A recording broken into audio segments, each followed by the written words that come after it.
Okay, welcome back in. I think we're now on day 3 of the NFL free agency. So there's still been signings, there's still trades, there's still being players being cut, and there's one particular player that got cut on this list that I will be going over that came as a bit of a shock to say the least.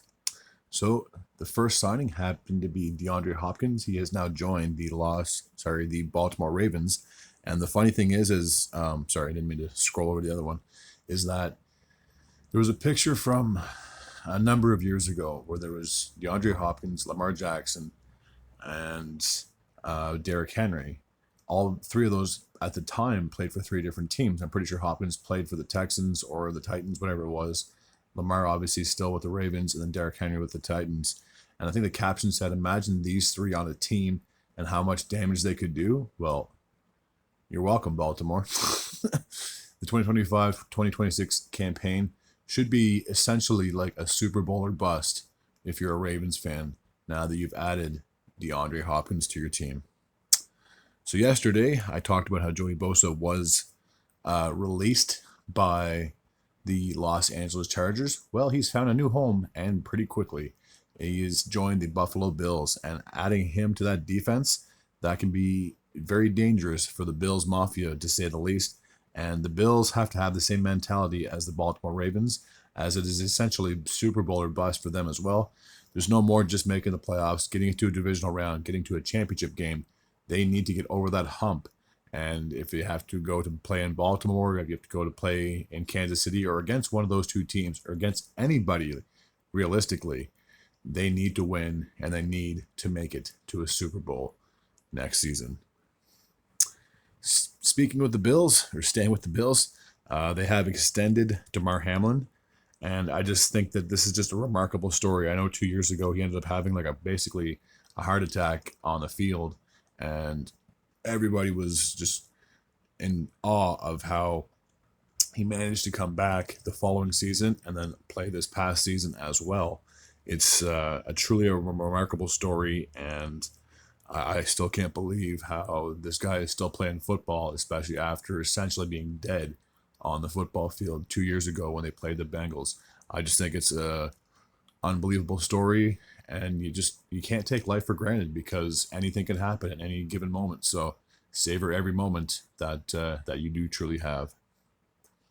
Denver Broncos have found their tight end as they have brought in Evan Ingram from the Jacksonville Jaguars. Now there was speculation how he went to visit the Chargers, and I thought maybe he would be signing with them, but he's decided to come to Denver on a 2-year contract, and I couldn't be more ecstatic. So now Bo Nix truly has a tight end. No disrespect to the tight end that they have on their team, but Evan Ingram is definitely an upgrade. Now, this was the release that I was talking about at the start of the video. Cooper Kupp has been let go by the Los Angeles Chargers during the offseason, or the start of the offseason.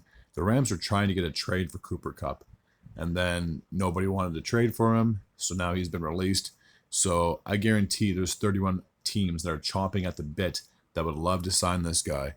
I mean, if the Broncos had the money, I'd love for them to go and snag him up, because then they could really be a threat in the AFC.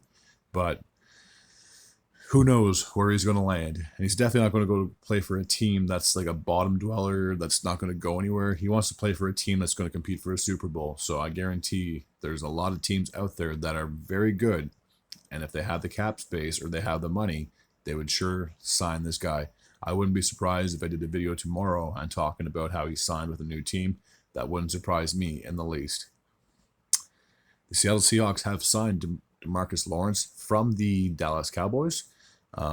He can definitely be a difference maker when it comes to any part of the defensive side of the game, whether it's sacking the quarterback, stopping the run.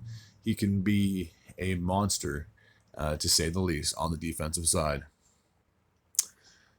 Pittsburgh Steelers have signed within their state as Darius Slay, a member of the Philadelphia Eagles. The Super Bowl winning Philadelphia Eagles is now off to Pittsburgh. So at least he didn't have that long of a travel in between the cities that he's playing for.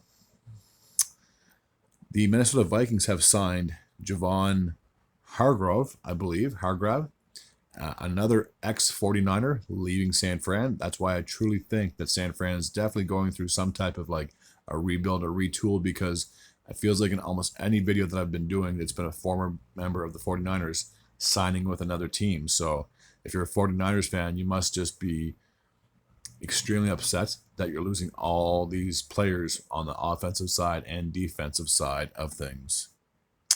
The Dallas Cowboys have signed Kaiir Elam from the Buffalo Bills. And Marcus Mariota is staying in Washington. He has re-signed with the Commanders as a backup quarterback to Jaden Daniels. So I'm sure he's comfortable in Washington, and he knows he's definitely part of a special team that should be competitive for not only this year, but many years to come. They have a very good team, to say the least. All right, that's going to take care of this very quick recap from day 3 of the free agency frenzy. As always, if you're new to this channel and you like this type of content, feel free to hit the sub button. I'd be very grateful and very appreciative as well. Until next time, and as always, take care.